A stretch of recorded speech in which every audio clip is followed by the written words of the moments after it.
Bonjour, dans cette vidéo, on va s'intéresser à la notation scientifique. Alors à quoi elle sert? D'abord, je vous le dis tout de suite, autant comprendre l'intérêt d'une nouveauté.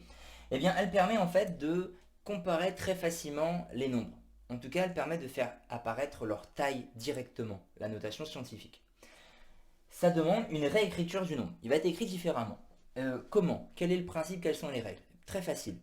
En fait, il faut faire en sorte de ne garder qu'un seul chiffre avant la virgule. Mais j'ai pas dit qu'il fallait faire disparaître les chiffres. Il faut que ça reste quand même le même nombre. Mais il faut en avoir qu'un seul avant la virgule. Alors si vous prenez 7480, et si on doit garder qu'un seul chiffre, c'est le 7 qu'on va garder. On va le mettre sous la forme 7, virgule. Et j'ai dit que je ne voulais pas non plus transformer mon nombre. Donc comme il contient aussi un 4 et un 8, je vais le mettre ça. Le 0, non, puisqu'il est inutile. Alors si je m'arrête là, bien sûr, ça n'a aucun sens, puisque 7480 n'est pas égal à 7,48. Là, j'ai pas réécrit le même nombre. C'est parce que je n'ai pas terminé. En fait, ça, pour que ça reste égal, qu'est-ce qui s'est passé? C'est important de le comprendre. Et c'est là où vous allez voir que c'est tout le temps la même question qu'on va se poser.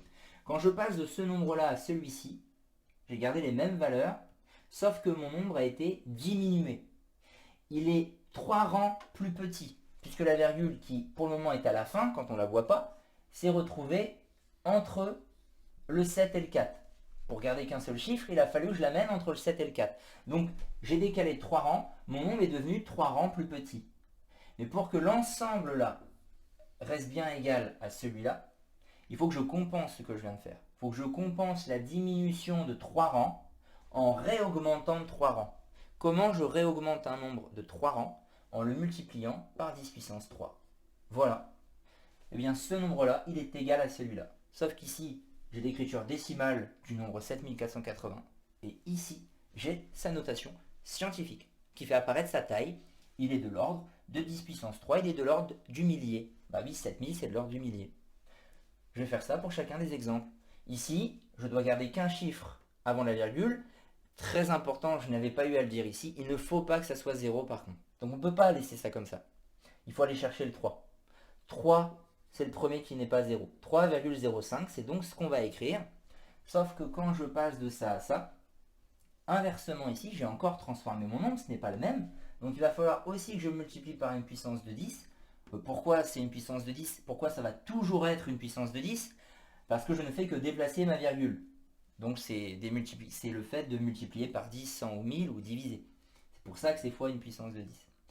Et de là à là, la virgule, je l'ai amenée entre le 3 et le 0 qui est là. J'ai décalé la virgule de 3 rangs. Mon nombre est devenu 3 rangs plus grand.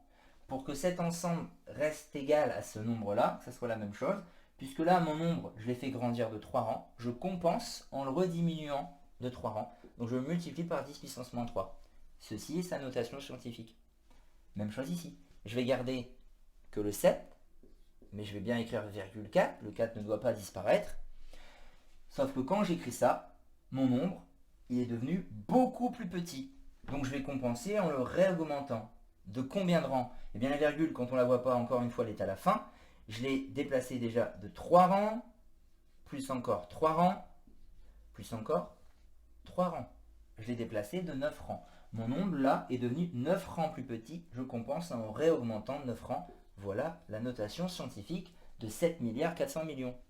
Et c'est là où ça commence à avoir un vrai intérêt, parce que quand les nombres deviennent très très grands, ça prend beaucoup moins de place.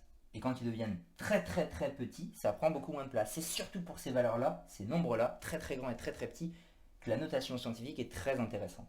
Et donc là, pareil, le 0 ça marche pas. Il va falloir que j'aille chercher le 4, 4,084. Seulement quand j'écris ça, ma virgule, quel chemin je lui ai fait faire? J'ai déplacé de 3 rangs, plus encore 3 rangs, plus encore 3 rangs, plus encore 3 rangs. Je l'ai déplacé de 12 rangs. 12 rangs. Donc fois 10 puissance, il va falloir qu'il y ait un 12. Seulement, je l'ai grandi ou je l'ai diminué? Quand je passe de ça à ça, je suis en train d'écrire un nombre là qui est beaucoup plus grand que celui-là. Je l'ai grandi. Donc je compense le fait de l'avoir agrandi en rediminuant. Donc je dois mettre un moins. Voilà.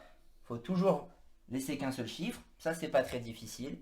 Retenir qu'on va multiplier par une puissance de 10, c'est pas non plus très difficile. La seule difficulté, il y en a deux, c'est de compter de combien je l'ai déplacé. Et n'hésitez pas à faire des ponts, vous voyez, je les ai fait partout pour ne pas me tromper sur la valeur. Et retenez bien, toujours la même question, est-ce que j'ai diminué mon nombre ou est-ce que je l'ai augmenté? Il faut compenser. Là, je l'ai augmenté, donc je le diminue. Ici, je l'ai diminué, donc je le réaugmente. Vous retenez ça, vous saurez donner l'écriture, enfin, la notation scientifique de n'importe quel nombre. Voilà,